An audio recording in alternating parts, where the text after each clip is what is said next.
রহমতুল্লাহি ওয়া বারাকাতুহু। আলহামদুলিল্লাহ ওয়া সালামুন আলা ইবাদিহিল্লাযিনা ইসতাফা, মা বা'দ। আমরা এখন বঙ্গোপসাগরের পৃষ্ঠা আছি। আমরা গতকালকে সন্দ্বীপে কারা নির্যাত ওলামায়ে কেরামদের সম্মেলন ছিল। আমাদের এই কারা সহযোগী অন্যতম হিতাকাঙ্ক্ষী ভাই দিদার ভাইয়ের উদ্যোগে দেশের সর্বশেষ পরিস্থিতির উপর আমরা নজর রেখেছি এবং প্রয়োজনীয় দিক নির্দেশনা দেওয়ার আমরা চেষ্টা করছি। আমাদের প্রস্তাব হলো, বিশেষ করে আওয়ামী লীগের প্রতি আমাদের আহ্বান যে আপনাদের উস্কানিতেই এই অবস্থা তৈরি হয়েছে, এই অবস্থাকে আপনারা মেনে নিন। এবং আমাদের প্রস্তাব হলো ধানমন্ডির এই জায়গাটাকে হাসপাতাল কাম মসজিদ বানিয়ে জনগণের জন্য মুক্ত করে দেওয়া হোক। এতে আপনাদেরও ফ্রি চিকিৎসা থাকবে, হাসপাতাল থাকবে এবং এটার নাম হবে শাহজালাল আন্তর্জাতিক হাসপাতাল ও মসজিদ কমপ্লেক্স। এটাতে জনগণের কল্যাণ এবং আপনাদেরও কল্যাণ। নিছক জাদুঘর বা যেটাকে আপনারা এটাকে মুজিববাদের তীর্থস্থান বানিয়েছেন, এটা আপনাদের কিন্তু আখিরাতে কোনো কল্যাণ নেই এবং জনগণের কাছে আপনারা ধিকৃত। তা আপনারাও এই প্রস্তাব মেনে নিলে ভালো হবে। এটা শাহজালাল হাসপাতাল কাম মসজিদ, এটা কল্যাণমুখী একটা কাজ হবে। পরিস্থিতিকে মেনে নিন এবং তহবাকে আপনারা ফিরে আসুন। আমার ভাই রফিক কথা বলবেন এখন। আসসালামু আলাইকুম ওয়া রাহমাতুল্লাহি ওয়া বারাকাতুহু। আমরা এখন আছি সন্দ্বীপের ঠিক মাঝখানে বঙ্গোপসাগরে।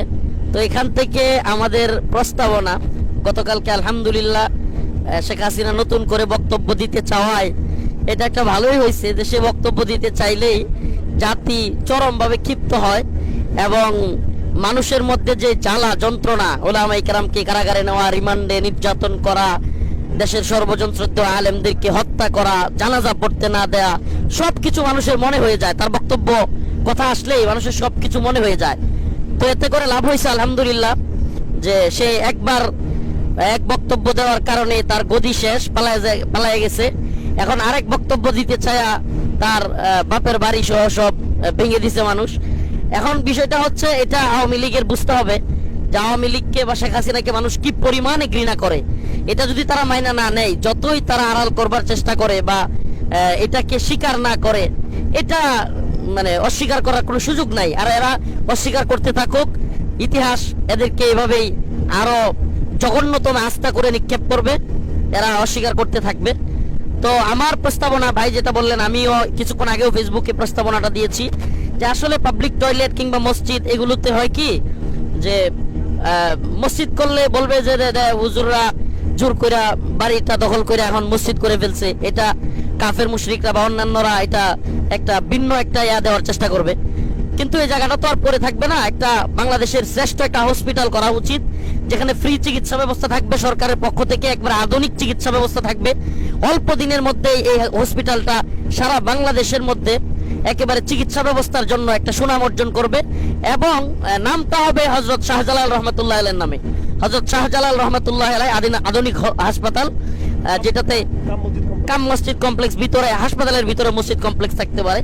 তো এটা হলে জাতিরও উপকার হবে, মানুষেরও ফায়দা হবে। এটা এইভাবে পড়ে থাকলো না, এটাই আমাদের প্রস্তাবনা। আর আওয়ামী লীগকে ওটা মেনে নিতে হবে যে এদেশে স্বৈরাচারী অবস্থান, বাকশালী কায়েম করা, এগুলোতে মানুষ ক্ষুব্ধ প্রচন্ড ভাবে। এরা যদি মনে করে যে মানুষ তাদের প্রতি খুব খুশি হয়ে গেছে অল্প দিনের মধ্যে, এটা তাদের বোকামি এবং ভুল।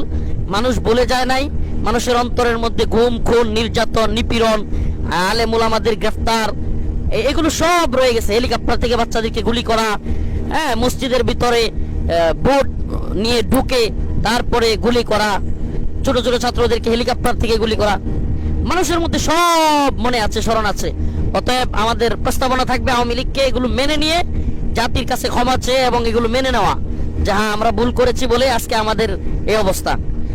অনেক মানে যারা মারা গেছে এদের কবরে পর্যন্ত আওয়ামী লীগ গিয়ে হামলা করতো। আজকে সুশীল যারা, তাদের এগুলো মনে রাখা উচিত।